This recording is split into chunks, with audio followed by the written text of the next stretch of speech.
Mirëmbrëma dhe mirë se vini në program. Unë jam Marseli. Ndërsa unë jam Denila. Ju përshëndesim edhe ju uroj mirëseardhje në këtë podcast që i dedikohet marrëdhënies më të vjetër në botë, asaj mes një burri dhe një gruaje. Ky është episodi i parë i podcastit ton. Ajo çka do të trajtojmë janë gjërat tona të përditshme, aty ku zhvillohen edhe betejat tona të përditshme. Synimi është të mos jemi interesant, por të dobishëm. Ne vendosëm që të jetë 14 shkurti dita kur fillojmë si një ditë simboli i dashurisë. Edhe pse ne të dy nuk kërcehemi të dhënë shumë pas datave, gjithsesi na u duk mirë që në një ditë ku dashuria vendoset në qendër të vëmendjes, edhe ne të kishim një zë në lidhje me këtë temë. Podcasti ynë titullohet Në intimitet. Mos harroni apostrofin pas nës, në intimitet, sepse është i vetmi vend ku kemi dashur të tregojmë interesant. Dhe mendja juaj e mbrapsht mos ju shkojë direkt te intimiteti fizik kur flasim për intimitetin. Jo se nuk ka rëndësi intimiteti fizik, ka shumë rëndësi. Por intimiteti fillon me diçka më të thellë. Fillon me komunikimin. Komunikimi është gjë e më e rëndësishme. Komunikimi njerëzor nis së pari me sy, pastaj me mendje, mendimet kthehen në fjalë dhe fjalët në gjeste. Për këtë të fundit keni Big Brotherin, ndërsa ne do të shëmtojmë atë lloj komunikimi i cili siç thot edhe Zenon Boriga te filmi Rrethimi i vogël, sheshi çik Denila këtu, nuk shihet me sy, por na gërryen traret e marrëdhënies son bashkëshortore dhe ne mësohemi si na duket si muzikë derisa na rrezon çatin dhe na zë brenda. Jo, ajo që po mendoja ndërkohë që ti po flisje është berzi i ri tani apo Gen Z si thonë, me këto termat e ditëve të sotme që nuk e di sa do ja keni idenë batutave të filmave shqiptar. Megjithatë, ideja mendoj që ideja u transmetua. Harrojeni emrin dhe filmin, po ajo ideja që ky krimbi i vogël që na gryen traret dhe ne nuk bëjmë dot nuk reagojmë rrim rehat, se na duket si ajo muzika, por pastaj deri kur traret na shkatërrohet. Ideja është e marrëdhënies, po flasim për marrëdhëniet tona. Pra janë ca gjëra të vogla, të përditshme, pandjeshme, ndoshta neve nuk i vëmë re. Si për shembull në mënyra se si e injorojmë njëri tjetrin. Gjëra të cilat nuk para i vëmë re, po ata janë ato krimcat e vegjël që e gërryen atë marrëdhënien tonë. Shumë e drejtë në fakt. Ka qenë e vërtet, është e vërtet, të paktën për ne. Personalisht nëse kthej kokën pas dhe mendoj se çfarë na ka ndihmuar më shumë në këtë raport ne të dyve, veç Zotit, komunikimi i thellë, mendoj. Ka qenë, komunikimi ka qenë një armë e fortë që kemi pasur. Shumë me rëndësi etike. Për shembull për mua në çift, patjetër Marseli e di është shumë e rëndësishme që të flas ndershmërisht. Pra jo vetëm të jem politikisht korrekte me atë që them, por të shpreh atë që ndjej. Mendoj për secilin është e rëndësishme diçka e tillë, edhe të kesh afër dikë që është mbështetës, pavarësisht gjendjes mendore apo emocionale që e duke kaluar për momentin, është një domosdoshmëri. Nuk e di se si ndodh me burrat, por mendoj se gratë, në këtë rast unë, ka mendime dhe emocione të ngatruara ndonjëherë. Jo, ne jemi pak më të drejtë, jemi pak. Ka përshtypjen që është ashtu. Jemi më të thjeshtë se sa ju. Është mama e krahasimi që bëjnë zakonisht psikologët që ndajnë në trurin e burrit dhe trurin e gruas në truri i gruas është si një lëmsh apo jo? Është si një sirtar i madh që ka brenda shumë gjëra. Fije lëmshi. Është fije lëmshi. Domethënë është një lëmsh i madh aty. Ndërsa truri i burrave në fakt është pak më ndryshe, është pak më i organizuar. Është me kutia. Nëse në trurin tim do hapet një kuti, që të hapet kutia tjetër duhet mbyllet kjo i herë. Mendoj që gratë mund të bëjnë disa gjëra njëkohësisht. Po, ajo që quhet multitasking. Nuk e di se është legjend apo është e vërtetë. Më duket se është legjend. Mendoj që jo, në fakt. Vërtet? Mendoj që jo, se ndonjëherë mamat në një krah kanë fëmijën, në një krah gatuajnë, anë mund të përgjigjen në telefon. A është kjo multitasking? Për shembull, se unë kisha idenë, unë kisha atë imazhin e gruas që është duke ecur, duke shkuar për punë, është makinë, ndërkohë që është duke bër makijazh, ndërkohë që duke folur në telefon. Edhe kjo. Shumë mirë, edhe kjo. Do të thonë ne burrat nuk e bëjmë dot të. Makijazhin. Okej. Më praktik, ndoshta. Më praktik, le të themi më të thjesht, më praktik. Ose të paktën mendoni për një gjë në një kohë të caktuar. Nuk ekzistojnë libra çfarë kërkojnë burrat. Është zakonisht çfarë duan gratë. Edhe kemi këtë tash, edhe psikologjia vetë trajton këtë gjë. Po të mendoj për veten time, unë Marsel të jap të drejtë. Sepse edhe pse dua ta shpreh qartë ndonjëherë këtë lëmshin që sapo përmendë ti, është e vështirë.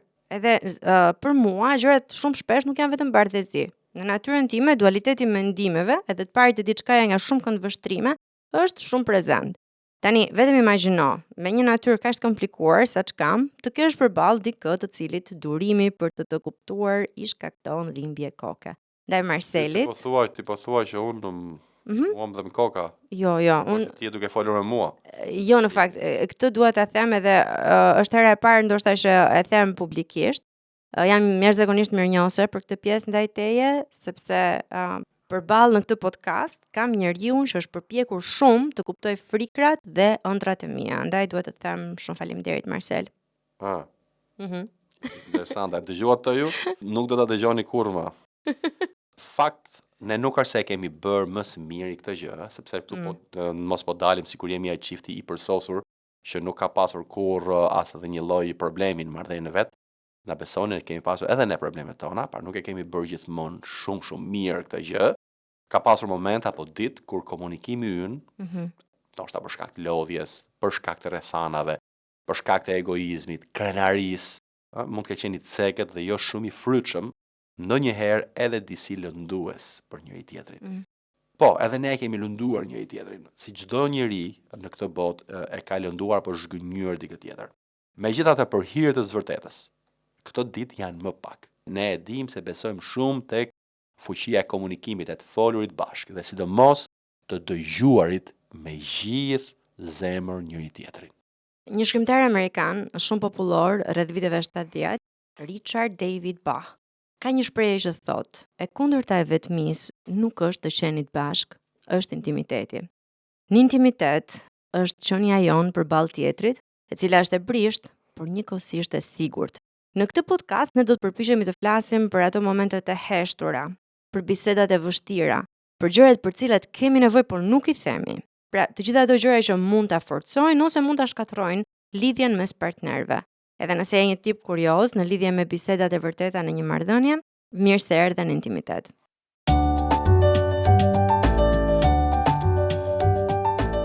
Për të gjithë ata që janë duke na dëgjuar, teksa ne flasim për rëndësinë e komunikimit dhe një lidhje dashurie, thjesht një tablo të shkurtër për sa i përket lidhjes son. Ne jemi bashkë për 14 vitesh.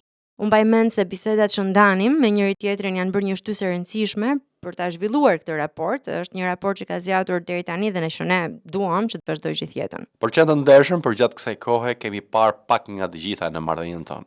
Kemi parë gëzim, konflikt, kaosin që ndodh ndonjëherë në prindërim, kohë ku besimi na ka ndihmuar të kalojmë ngjarje të forta në jetën tonë, momente ku kemi qeshur shumë dhe po ashtu edhe stin të vështira.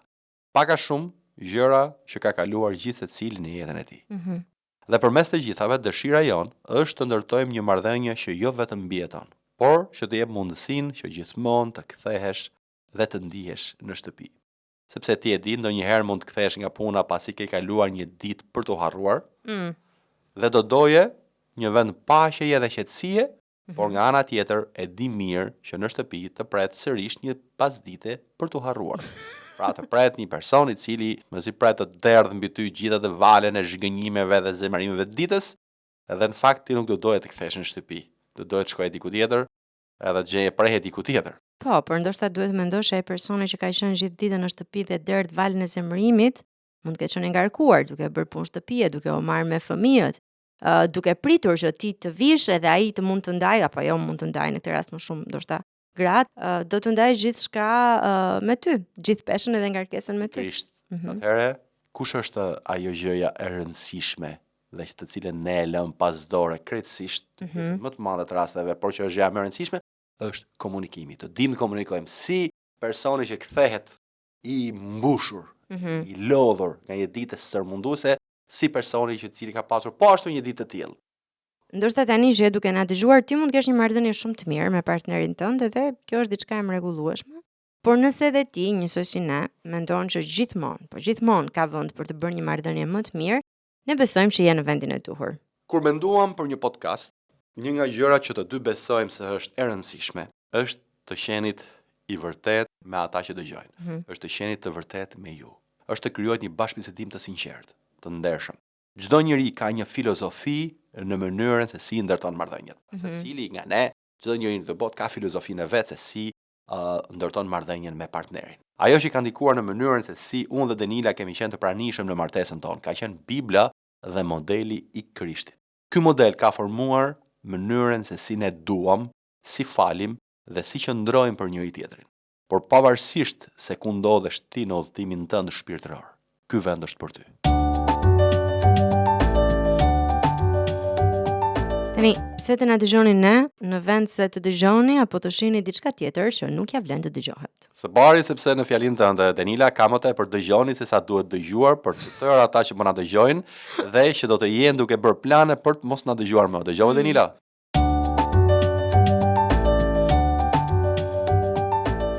Tani vetëm për t'ju dhënë një shije të vogël të asaj që vjen. Serinë e parë kemi titulluar Kur dashuria vërtet, katër kalorësit e apokalipsit. Në episodet e kësaj serie do të merremi me konceptin e njohur katër kalorësit të Institutit Gottman. Në studimet e tyre të shtrira ndër vite, ato kanë zbuluar se janë katër modele toksike që mund të shkatërrojnë ngadalë një marrëdhënie. Bëhet fjalë për kritikën, përbuzjen, mbrojtjen dhe bllokimin e komunikimit. Ne do të shqyrtojmë se cilin prej tyre si shfaqen në jetën tonë dhe si t'i zëvendësojmë, si mund të nisim me kujdes një komunikim, si mund të kemi vlerësim dhe riparim ose ndrejshje emocionale. Pse ka rëndësi kjo? Sepse ne besojmë se konflikti nuk duhet të jetë një rrugë pa krye. Ai mund të jetë një derë që na bën të kuptojmë më thellësisht tjetrin, gjithmonë nëse dimë si të ecim përmes tij në mënyrën e duhur. Seria e dytë është titulluar Dashuria e vërtet në ecjen e përditshme. Në këtë seri do të flasim për ato gjëra që ndodhin mes momenteve të mëdha, bisedat përparat, sfidat e prindërimit, stresi në karrierë dhe keq kuptimet e përditshme. Ky është momenti kur dashuria vihet në provë, jo në gjestet e mëdha, por në bisedat për enët, për faturat, rutinat e zhumit dhe bisedat e vështira.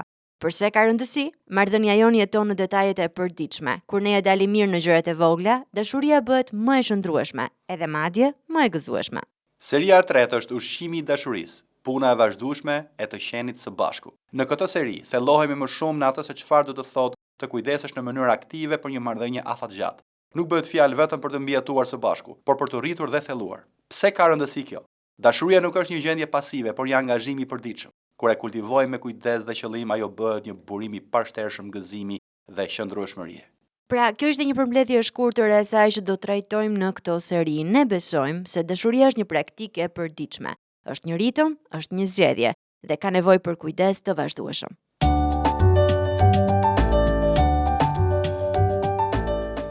Ndoshta ke zgjedhur të na dëgjosh sepse e gjendesh në një moment të mirë në lidhjen tënde dhe dëshiron të mbash të fortë këtë marrëdhënie. Ndoshta po kalon një periudhë të vështirë dhe je në kërkim të shpresës, cila do të jetë arsyeja, je në vendin e duhur.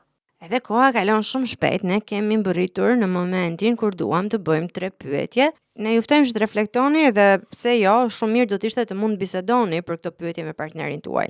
Le të fillojmë me pyetjen e parë. Ajo është: kur ishte hera e fundit që je ndier me të vërtet i dëgjuar nga partneri? Dhe çfarë e bëri atë moment të veçantë? Pyetja e dytë: cila është diçka që ke dashur ta thuash, por nuk ke gjetur momentin apo fjalët e duhura? Dhe pyetja e tretë: si reagon zakonisht kur partneri yt ndan me ty diçka emocionale? Në episodin tjetër do të flasim se çfarë është kritika, kur e kalon kufirin, e si e vret ajo komunikimin në një marrëdhënie ose si mund të kthehet kritika në një zakon që e vret marrëdhënien. Deri atëherë, merr një çast dhe shikoje me vëmendje njeriun tënd. Shikoje vërtet dhe kujto pse keni zgjedhur njëri tjetrin. Dhe ndoshta është mirë të zgjidhni njëri tjetrin sërish sot, sepse mos harroni, dashuria është një zgjedhje e përditshme. Faleminderit Marcel. Unë nuk dua të harroj t'ju kujtoj se 3 pyetje të cilat përmendëm më parë, ju mund t'i gjeni të postuara në faqen tonë në Facebook dhe në Instagram, në intimitet. Komunikoni me ne për çdo pyetje që keni. Nëse keni një problem në marrëdhënien tuaj ose keni nevojë për këshill, na shkruani në email ose në WhatsApp, ju mirëpresim. Faleminderit që ishit me ne dëgjohemi në episodin e radhës. Mirë dëgjofshim.